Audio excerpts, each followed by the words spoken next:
The Great Hall of the Galactic Assembly was quiet. Thousands of alien representatives sat in their seats, watching the central platform where the votes were being counted.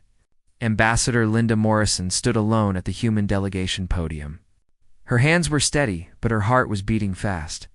She already knew what was coming. High Chancellor Vereth rose from his chair. He was a tall creature with shining scales that changed color with his mood. Right now, they were a cold blue. His voice filled the massive chamber. By a vote of 43-4, the Galactic Council has decided that humanity is a danger to peace. Earth and all human colonies must leave Council space. You have 1 galactic year to remove all your people from shared territories. Linda did not show any emotion on her face. She had expected this result for months. The Kathrani had been working against humanity ever since the incident at Vega Station. Human soldiers had saved 3,000 innocent people from being killed by Kathrani forces. But the Council called it interference in internal affairs. They did not care about the lives that were saved. The Council's decision is understood, Linda said clearly. Humanity will do as ordered. She picked up her documents and walked toward the exit. She did not look back at any of the alien faces watching her. The whispers started before the doors closed behind her. Her young assistant, Kevin Price, was waiting outside. He fell into step beside her as she walked down the long corridor. Ambassador, what happens now? Linda allowed herself a small smile. We do exactly what they expect, Kevin. We leave. What she did not tell him was that Earth had been getting ready for this moment for a very long time. The Council believed they were punishing humanity. They had no idea they were giving humanity exactly what it wanted. On Earth, President Daniel Hayes received the news in his office. General Patricia Webb stood across from him. Her gray hair was pulled back tight, and she stood perfectly straight, like the soldier she was. They really did it, Daniel said, putting down the secure tablet. Yes, sir. 43 votes against us. How long until everything is ready? Patricia checked her own device. The last convoy crossed into unknown space 6 hours ago. Project Exodus is almost complete. We have been moving people and supplies for 3 years. Daniel nodded slowly. The public believed that humanity needed the Council. They thought humans depended on Council trade routes, Council technology, Council protection. The public did not know about the secret colonies beyond the edge of known space. They did not know about the fleet being built in the darkness between stars. They did not know that humanity had been planning to leave on its own terms anyway. Start the next phase, Daniel said. And Patricia, make sure they remember our departure for a long time. In the months that followed, strange things began happening across Council space. Human businesses closed their doors overnight. Human workers disappeared from space stations and colony worlds. Human ships began moving toward the outer edges of the galaxy in organized groups. The Council watched with growing confusion. They had expected panic. They had expected humans to beg for more time, to negotiate, to fight back. Instead, humanity moved with perfect order, like they had practiced this many times before, on the colony world of New Eden. A farming settlement the humans had built over 50 years. Mayor George Patterson gathered his people in the town square. 3,000 humans stood before him, families with children, old people who had lived there all their lives. I know this is hard, George said. We built this place from nothing. We made it our home. But home is not a place. Home is us. Home is our people, our families, our community. We take that with us wherever we go. A young woman named Sarah raised her hand. Where are we going, Mayor? George smiled. Somewhere better. Somewhere they can never take from us. The transport ships arrived that night. By morning, New Eden was empty. The crops stood in the fields with no one to harvest them. The houses sat silent with their doors unlocked. Everything was left behind except the people themselves. Similar scenes happened on hundreds of worlds. Humans walked away from everything they had built, everything they had earned, and they did it without complaint. The other species watched in amazement. Some felt guilty. Others felt relief. A few felt something close to fear. Ambassador Thren of the Valari Collective spoke to High Chancellor Vareth in a private meeting. "They are leaving too quickly," Thren said. "Too organized. This is not how a banished people behaves." Vareth's scales shifted to a worried yellow. "What are you suggesting?" "I am suggesting that they wanted this, that they planned for this, that we have done exactly what they hoped we would do. That is impossible. No species would choose exile, would they not? The humans have always been strange. They do not think like us. They do not accept limits like us. What if the boundaries of council space were not a protection for them, but a cage?" Vareth dismissed the idea, but it stayed in his mind. He watched the reports coming in from across the galaxy. Human populations vanishing. Human ships moving in perfect formation toward the unknown rim. Human faces that showed no fear, no anger, only quiet determination. On the last day of the evacuation period, Ambassador Linda Morrison returned to the council chamber one final time. She stood at the same podium where she had received the banishment order 1 year before. "Here thanks the council for its decision," she said. Her voice was calm and confident. "We have learned much from our time among you. We wish you peace and long life." High Chancellor Varoth leaned forward in his seat. His scales had turned a suspicious orange. He seemed very happy for a species facing exile into the darkness. "We are survivors, High Chancellor. We adapt to whatever comes. Where will you go? The Rim territories are empty. There is nothing out there but dead worlds and cold space. You will die within a generation." Linda smiled, and there was something in that smile that made Vareth's scales turn pale. "I suppose you will find out eventually. Goodbye, Chancellor. I do not think we will meet again." She turned and walked out of the chamber. The great doors closed behind her with a sound like thunder. The council sat in confused silence. They had expected tears and begging. They had expected threats and violence. They had not expected a smile. Outside, Linda boarded the last human ship in council space. Kevin Price was waiting for her on the bridge.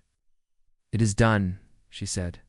"Take us home." "Which home, Ambassador? Earth or New Providence?" Linda looked out at the stars. Somewhere beyond those distant points of light, humanity was building something new. Something the council could not imagine. Something that would change everything. "New Providence," she said. "Earth was our past. The future is waiting for us." The ship turned toward the rim and jumped into the darkness. Behind them, the lights of council.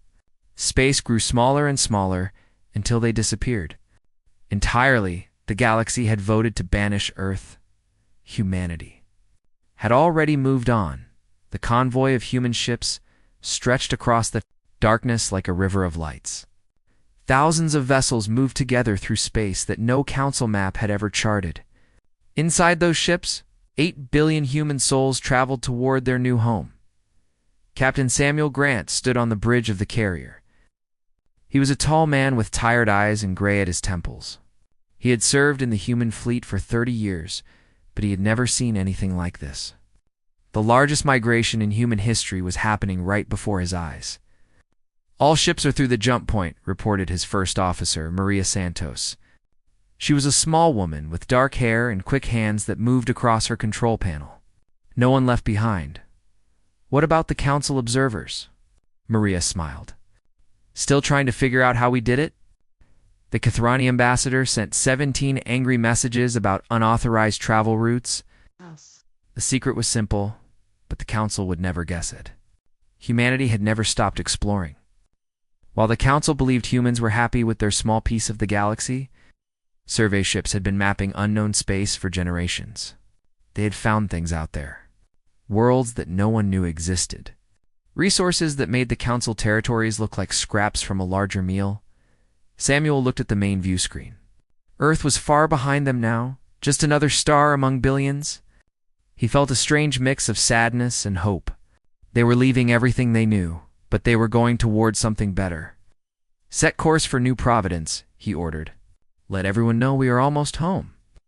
On New Providence, the first and largest of the secret human colonies, Dr. Henry Blake watched the sky fill with arriving ships. He had lived on this world for 15 years. building it from an empty planet into a thriving civilization. Now, finally, the rest of humanity was coming to join them.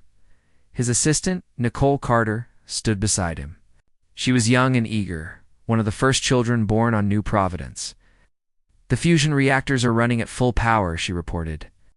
"All 12 of them, in the shipyards, ready to start building. We can make a battle cruiser in 6 weeks with the new systems." Henry nodded with satisfaction. Council ships took 18 months to build. Their technology was old and unchanging, protected by treaties that banned new inventions. Humanity had never signed those treaties. Out here, beyond Council control, they had been free to create whatever they could imagine. The results were far beyond anything the Council possessed. New Providence was not a rough frontier settlement. It was a modern world with cities and farms and factories. Over the years, millions of humans had quietly moved here, bringing their skills and knowledge with them. Engineers, scientists, doctors, teachers, farmers, artists, every kind of person needed to build a civilization. President Amanda Cole arrived on the morning transport from the orbital station. She was a practical woman in her 50s, with short brown hair and eyes that missed nothing. She had been elected to lead the Human Confederation 3 years ago, and she had spent every day since preparing for this moment. "Status report," she said as she walked into the government building. Admiral Christopher Reed fell into step beside her. He was a large man with a scarred face and hands that looked like they had built things and broken things in equal measure. "The evacuation is complete. Every human who wanted to leave Council space is now in Confederation territory. We lost no one. How many chose to stay behind?" "About 400,000. Mostly people with alien spouses or business partners. They could not leave. The Council has agreed to let them remain as residents." Amanda nodded. She had expected some would stay. Humans were individuals, and they made their own choices. That was part of what made them human. "What about our military position?" Christopher pulled up a holographic display showing Confederation space. It was much larger than anyone in the Council would believe. 30 colony worlds spread across a region twice the size of Council territory. And at the center of it all, the fleet. 200 warships ready for action. Another 50 under construction. Our shields are 3 generations ahead of anything the Council has. Our weapons can destroy their best battleships before they even get in range. "I do not want a war, Christopher." "Neither do I, ma'am. But if they start one, we will finish it in ways they cannot imagine." Amanda looked at the display for a long moment. So much had been built in secret. So much had been sacrificed to reach this point. Families separated for years. People living double lives, pretending to be loyal Council citizens while working for the Confederation. Scientists who could have been famous hiding their discoveries until they could be used. "Show me the production numbers," she said. Christopher changed the display. Factories on a dozen worlds were producing everything humanity needed. Ships, weapons, medicine, food, building materials.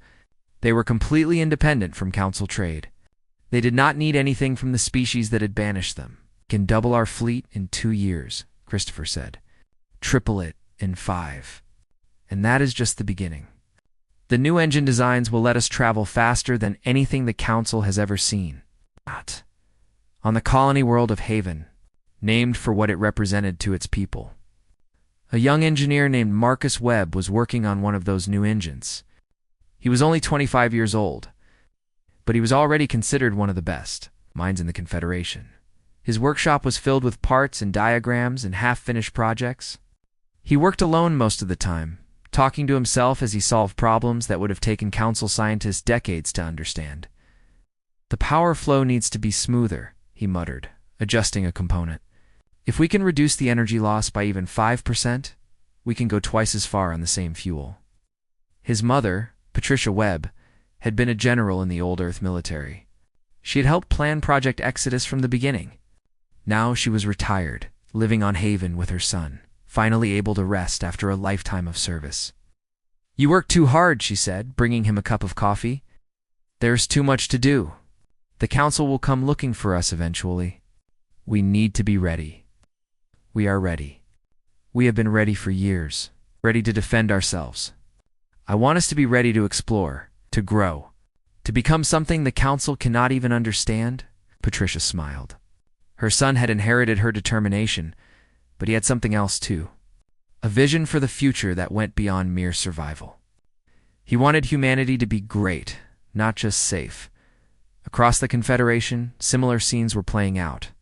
Scientists working on new discoveries, builders creating new cities, farmers growing new crops on new worlds, teachers educating a new generation that would never know what it felt like to bow before alien masters. President Amanda Cole addressed the Confederation on the first anniversary of the complete evacuation. Her speech was broadcast to every world, every ship, every station in human space. 1 year ago, we were told we did not belong. 1 year ago, we were cast out into the darkness.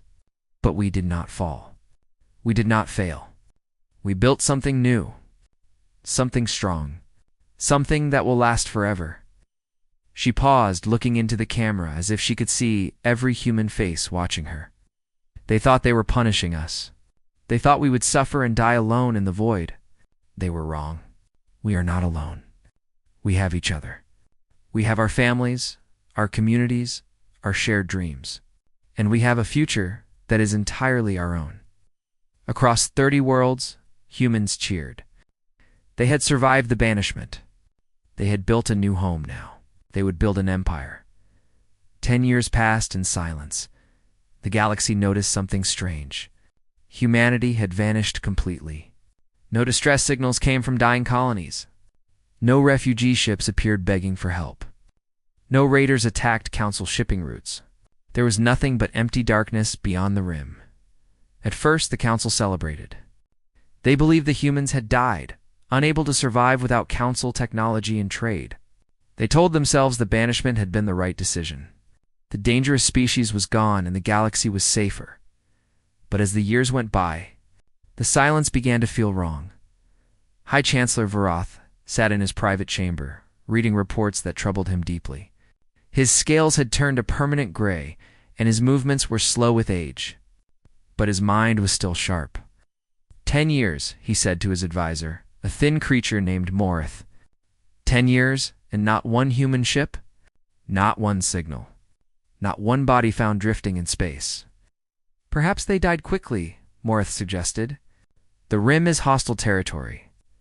8 billion people do not die without leaving evidence. Something is wrong. The Kathrani were the first to investigate. They had always hated humanity, and they wanted proof that their enemies were truly gone.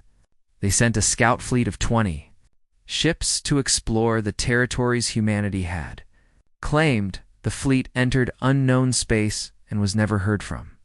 Again, General Krath of the Kathrani military stood before his emperor, trying to explain the impossible. He lost contact 3 days after they crossed the boundary. No distress calls. No emergency signals. Nothing. Send another fleet, the emperor commanded. They sent 30 ships this time, the best crews and the most advanced sensors.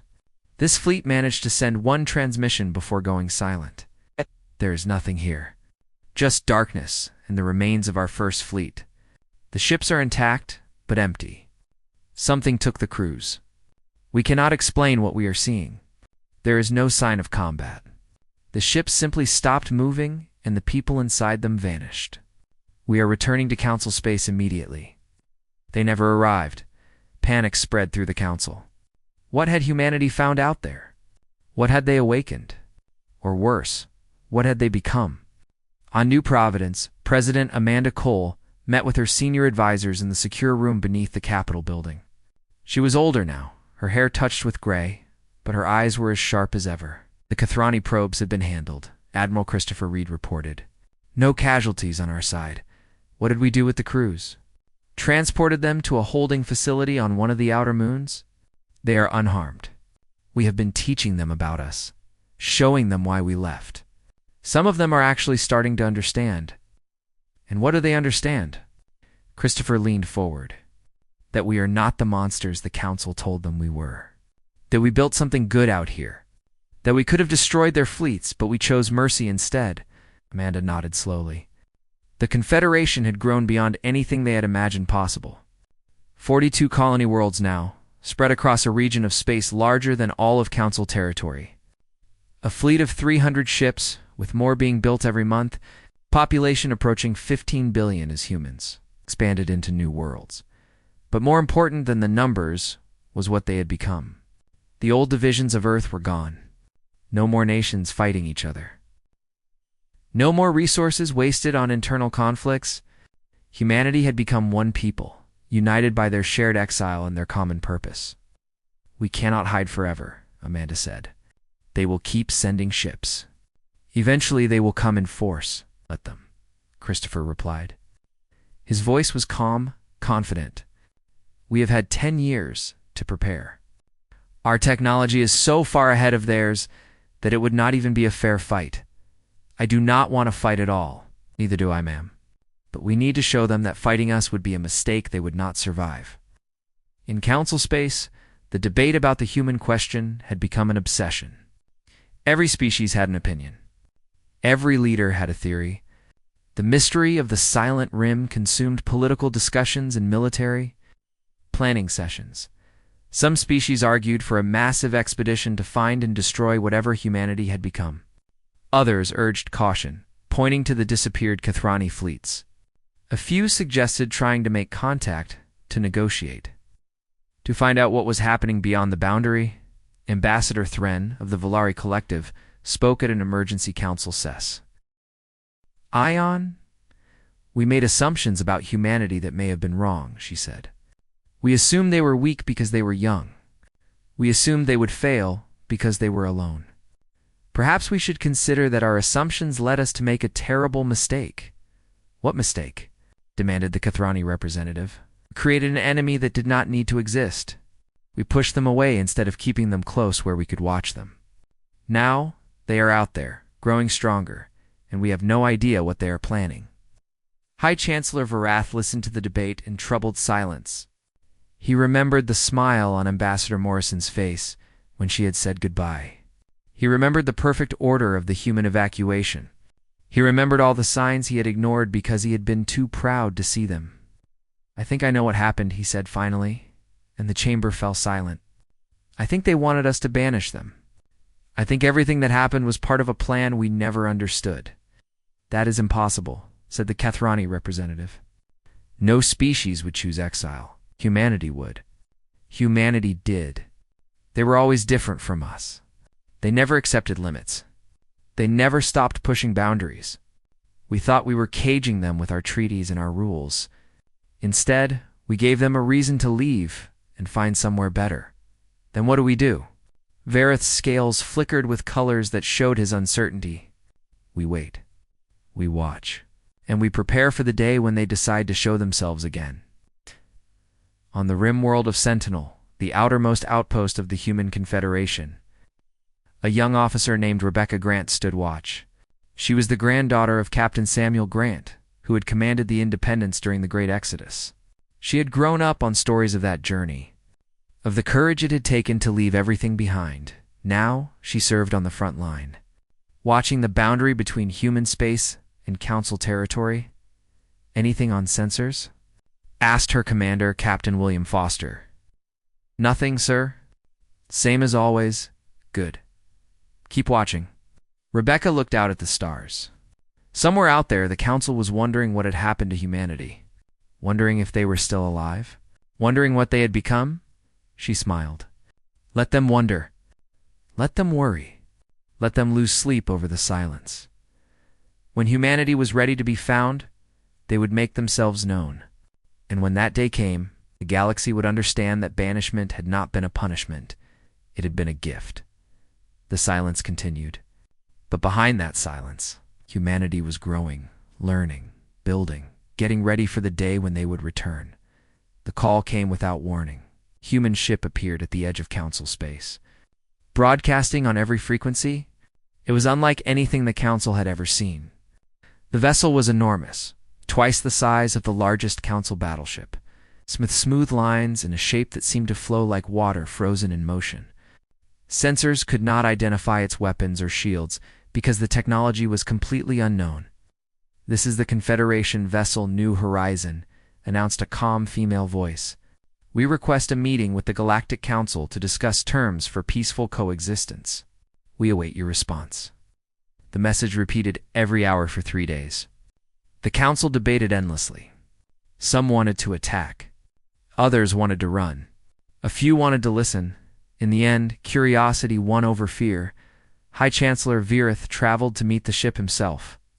He was very old now, his scales faded and his body weak, but he refused to send anyone else. This was his responsibility. The banishment had happened under his leadership. Whatever came next, he would face it personally. His diplomatic team included 30 representatives from 12 species. They boarded the human vessel, expecting to find a warship. Instead, they found something that looked more like a palace. The corridors were wide and bright, decorated with art from 100 human cultures. Music played softly in the background. The air smelled clean and fresh, like a forest after rain. Everything was designed to be beautiful as well as functional. Ambassador Linda Morrison was waiting for them in a conference room with windows that showed the stars outside. She had aged since their last meeting, her hair now completely silver. But she moved with the same confident grace Varith remembered. "Chancellor Varith, it has been a long time. Ambassador Morrison, you have done well for yourself. You have done well for ourselves. All of humanity. All 18 billion of us." Varith's scales flickered with shock he could not hide. 18 billion? That is impossible. You had 8 billion when you left. Babies are born, Chancellor. Families grow. We have had 15 years of peace and plenty. Our population has more than doubled. She gestured to the seats around the conference table. "Please sit. We have much to discuss." The negotiations lasted 3 weeks. The council delegation learned things that destroyed everything they believed about the galaxy. Humanity had not just survived beyond the rim. They had found other intelligent species out there, older races that had fled council space thousands of years ago. These ancient peoples had been hiding, building, waiting for someone strong enough to stand against council control. Humanity had given them hope. The Human Confederation was not alone. It was the leading member of an alliance called the Rim Coalition, which included 17 species and controlled more territory than the council had ever mapped. "We are not here to threaten you," Linda explained on the final day of negotiations. "We are here to offer you a choice. The Rim territories are opening up. New trade routes. New technologies. New opportunities. You can be our partners, or you can be our competitors. But you cannot be our masters. Not anymore. Not ever again. And if we refuse your offer," Varith asked, "then we go our separate ways. We have no interest in conquering council space. You have nothing we need, but we will not be banished again. We will not be pushed around. We will not accept limits on where we can go or what we can do. Our borders are our own, and we will defend them against anyone who threatens them." Varith studied the old human woman across the table. She was not angry. She was not threatening. She was simply stating facts, the way someone might describe the weather or the movement of stars.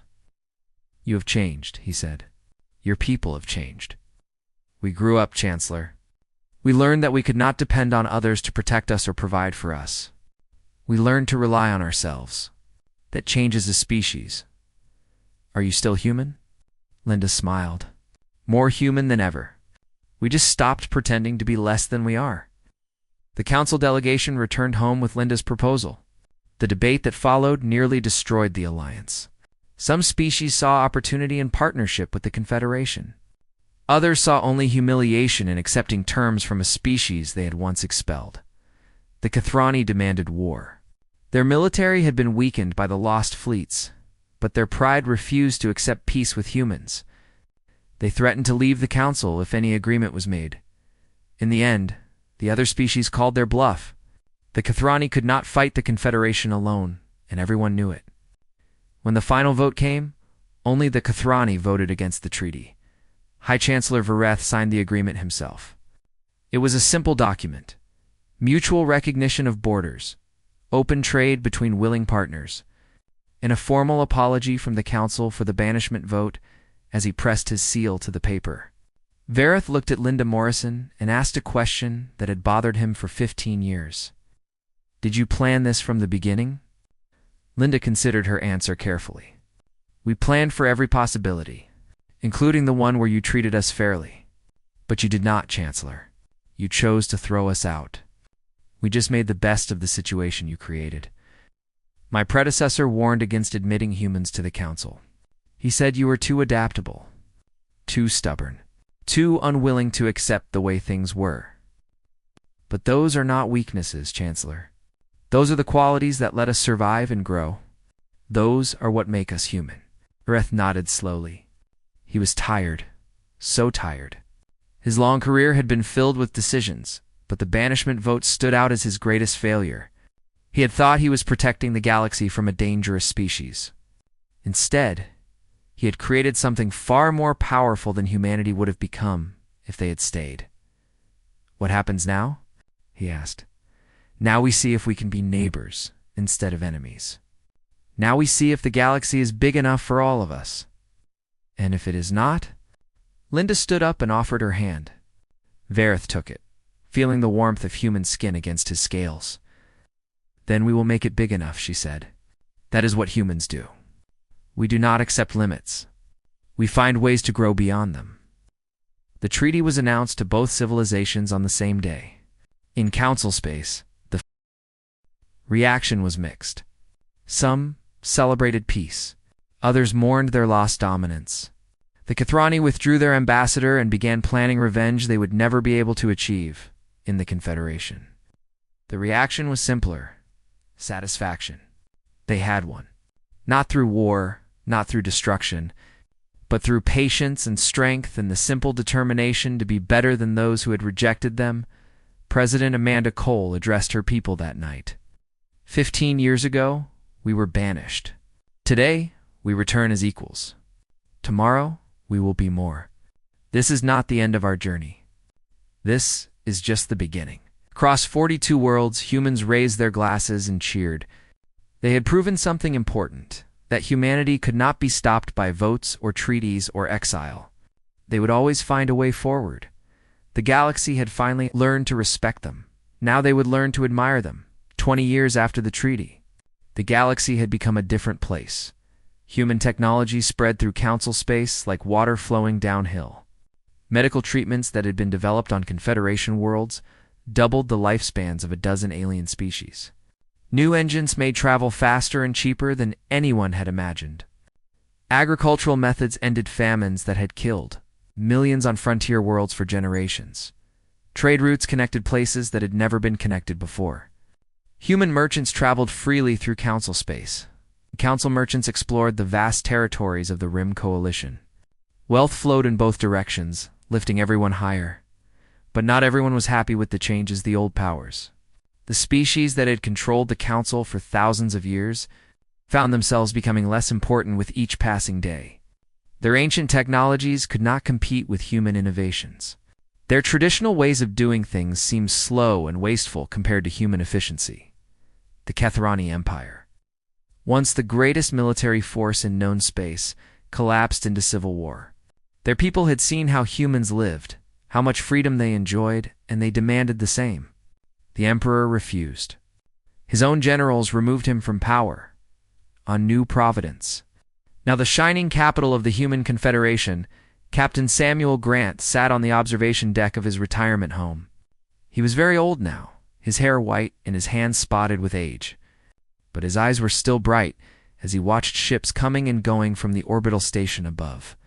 His granddaughter, Lieutenant Rebecca Grant, visited him every week. Today, she was more excited than he had ever seen her. "Grandpa, I received my assignment. I am being posted to the Deep Exploration Fleet. Going beyond the Rim? Beyond everything we know. They have found something out there, in space past where anyone has ever traveled. Signals. Artificial signals from something intelligent." Samuel smiled. Even now, even after everything humanity had achieved, they were still exploring.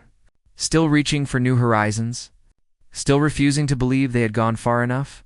What do you think it is? He asked. Nobody knows. That is why they are sending us to find out. Samuel remembered his own days as a captain, leading ships through unknown space. The fear and excitement mixed together. The wonder of seeing something no human had ever seen before. Your father thinks you should not go, Samuel said. He told me he was worried. Rebecca laughed. Father is a banker. He worries about everything. He worries because he loves you. No. But I have to go. This is what I was born to do. Samuel reached out and took her hand. His grip was weak, but his voice was strong. 50 years ago, the galaxy told us we did not belong. They voted to throw us out like garbage. And look at what we became. We built an empire. We changed everything. We did not do that by being careful. We did it by being brave. By going where others feared to go. So I should accept the assignment. You should follow your heart. But if your heart tells you to explore, to discover, to push beyond what is known, then that is the most human thing you can possibly do. Rebecca hugged her grandfather carefully, afraid of hurting his fragile body. But he hugged her back with surprising strength. Make me proud, he said. I will, Grandpa. I promise. On Earth, now a historical preserve visited by tourists from across the galaxy, a monument stood in the plaza where the United Nations had once held its meetings. It was a simple stone pillar with words carved in 100 different languages. The inscription said, "They told us to leave. We built an empire instead." President Marcus Webb, whose great-grandmother Patricia had helped plan the original Exodus, gave a speech at the monument every year on Exodus Day. This year, the 50th anniversary of the banishment vote, millions watched from every corner of human space. Our ancestors faced a choice, Marcus said. They could have begged the council for mercy. They could have fought a war they probably would have lost. They could have scattered across the galaxy as refugees, dependent on the kindness of species that did not want them. He paused, looking out at the crowd. Human faces and alien faces mixed together. Friends and partners and allies who had come to celebrate humanity's greatest holiday. Instead, they chose something different. They chose to believe in themselves. They chose to build something new. They chose to prove that humanity could not be defeated by a vote. The crowd was silent, hanging on every word. The council thought they were punishing Earth. They thought they were protecting the galaxy from a dangerous species. They were wrong. All they did was set us free. Free from their rules. Free from their limits. Free from their small ideas about what was possible. Marcus gestured at the ships visible in the sky above, moving between Earth and the orbital stations. Look at what we have become. Look at what we have built. We did not just survive the banishment. We used it. We turned punishment into opportunity. We turned exile into expansion. We turned rejection into the foundation of an empire. He smiled. And it was the same confident smile that Ambassador Linda Morrison had shown High Chancellor Vareth so many years ago. They told us we did not belong in the galaxy. We answered by reshaping the galaxy to fit us. That is our legacy. That is the gift we give to every generation that comes after us. The knowledge that no matter what obstacles we face, no matter what walls are built around us, we will find a way through. We will survive. We will grow. We will reach for the stars and make them our own. The crowd erupted in cheering. Fireworks filled the sky above Earth. On 42 colony worlds, humans celebrated with their families and friends. On ships traveling through space, crews raised glasses to toast their ancestors. And far beyond the rim, past the boundaries of known space, the exploration vessel Discovery carried Lieutenant Rebecca Grant toward whatever waited in the darkness ahead. She stood on the bridge. Watching stars she had never seen before filled the view screen. Her crew of 50 was the best the Confederation had to offer. Scientists, engineers, pilots, soldiers, humans who had inherited their ancestors' curiosity and courage. Beginning scan of the signal source, reported her science officer, a young man named Daniel Cole. What do we see? A structure of some kind. Artificial, definitely artificial. And old. Older than anything we have ever found. Rebecca felt her heart beating faster. This was why she had joined the fleet. This was why she had spent years training and studying and preparing. Not for war, not for politics, but for this moment. The moment of discovery? Take us closer, she ordered, slowly and carefully. Let us see what we have found. The Discovery moved forward into the unknown. Behind them, human civilization stretched across the galaxy like a net of light. Ahead of them, mysteries waited to be solved. Humanity had been banished from the galaxy. Now the galaxy was theirs, and they were just getting started.